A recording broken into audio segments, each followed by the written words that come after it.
Selamat berjumpa kembali di dalam layanan audio Sahabat Seperjalanan. Hari ini adalah hari Selasa 10 Mei 2022.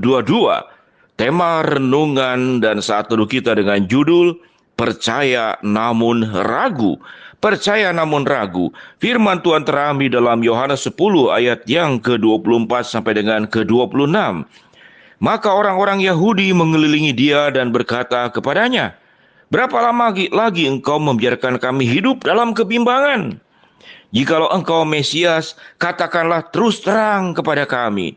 Yesus menjawab mereka, "Aku telah mengatakannya kepada kamu, tetapi kamu tidak percaya. Pekerjaan-pekerjaan yang kulakukan dalam nama Bapakku, itulah yang memberikan kesaksian tentang aku.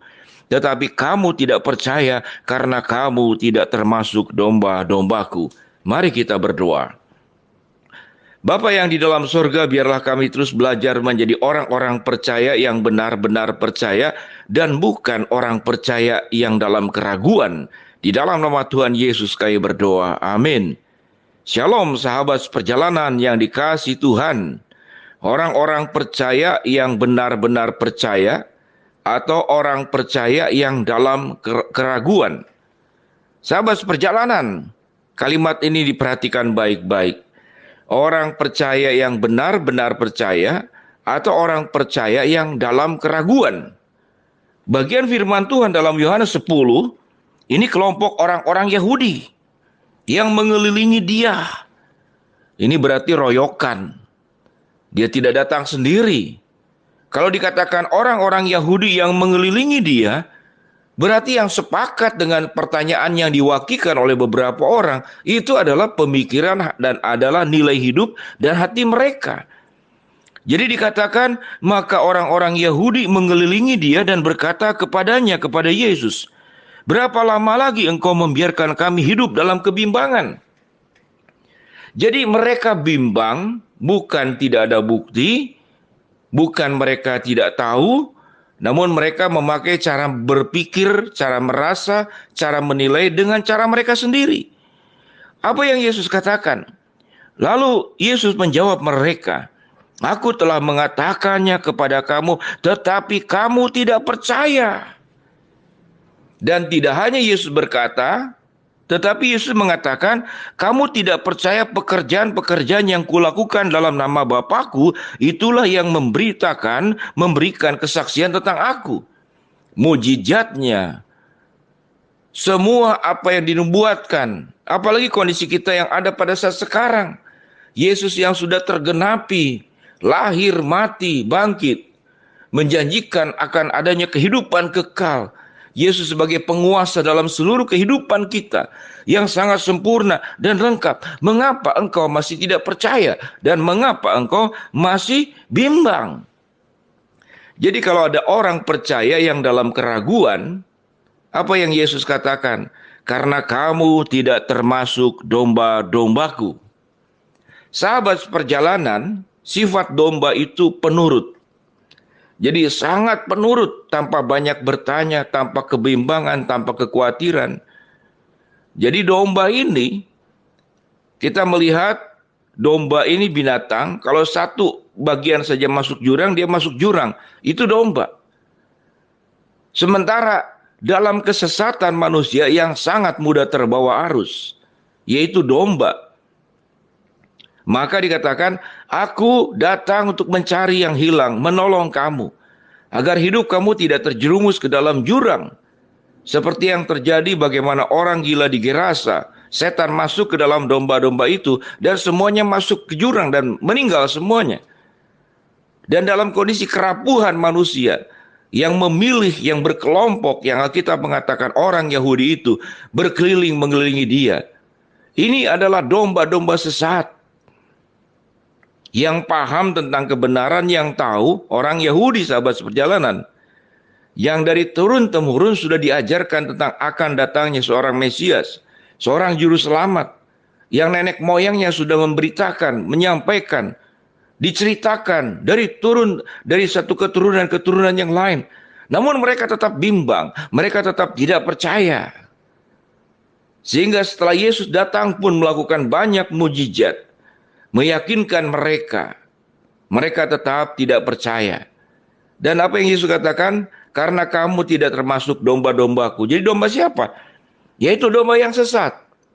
Sahabat seperjalanan, di mana posisi kita saat ini? Apakah kita adalah domba yang benar-benar yang orang percaya, yang benar-benar percaya, atau orang percaya yang dalam keraguan? Mengapa kita seringkali menjadi orang percaya yang dalam keraguan? Karena kita suka memaksakan cara berpikir kita, cara menilai kita. Yang baik itu A, yang benar itu B, yang salah itu C, yang keliru itu D. Maka yang dia lakukan dalam kehidupan kita adalah cara berpikir kita. Dan bukan dengan cara-cara Tuhan.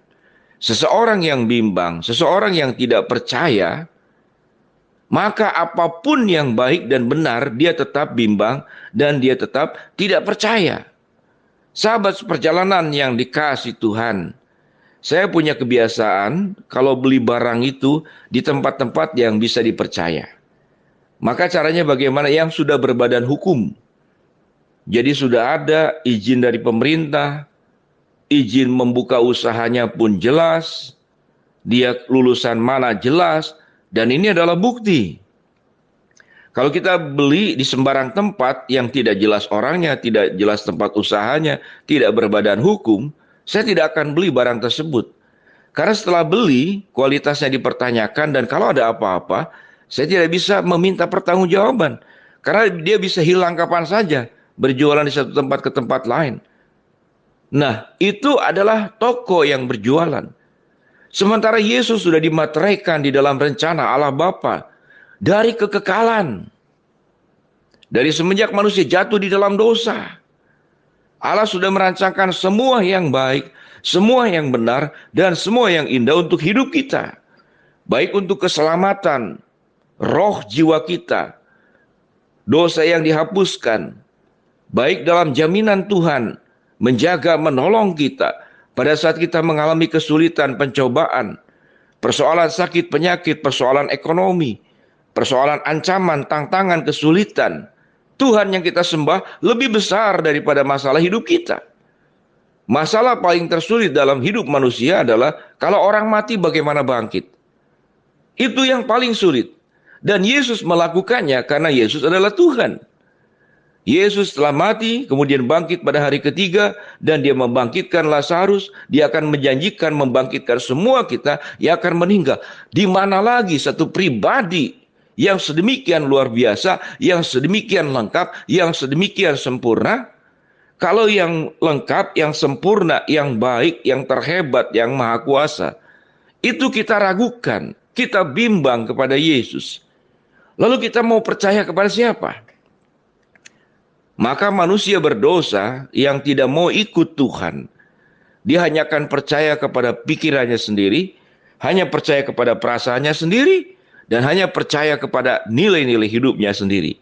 Jangan jadi domba sesat, jangan jadi orang percaya yang hidup dalam keraguan. Mari kita berdoa. Bapa dalam surga, terima kasih buat kebenaran firman Tuhan. Biarlah kami tidak menjadi seperti orang Yahudi yang mengelilingi Yesus dan bertanya, berapa lama lagi Engkau membiarkan kami dalam kebimbangan? Tapi kami menjadi orang-orang percaya yang benar-benar percaya dan bukan orang percaya yang dalam keraguan. Hamba-Mu berdoa buat sahabat seperjalanan yang sedang sakit, Tuhan jamah sembuhkan. Sahabat seperjalanan yang sedang menghadapi masalah, Tuhan bukakan jalan. Sahabat seperjalanan yang sedang berdoa, memohon sesuatu, Tuhan akan kabulkan sesuai dengan waktu, rencana, dan kehendak-Mu. Di dalam nama Tuhan Yesus kami berdoa. Amin. Shalom sahabat seperjalanan, jadilah orang percaya yang benar-benar percaya dan jangan jadi orang percaya yang dalam keraguan. Amin.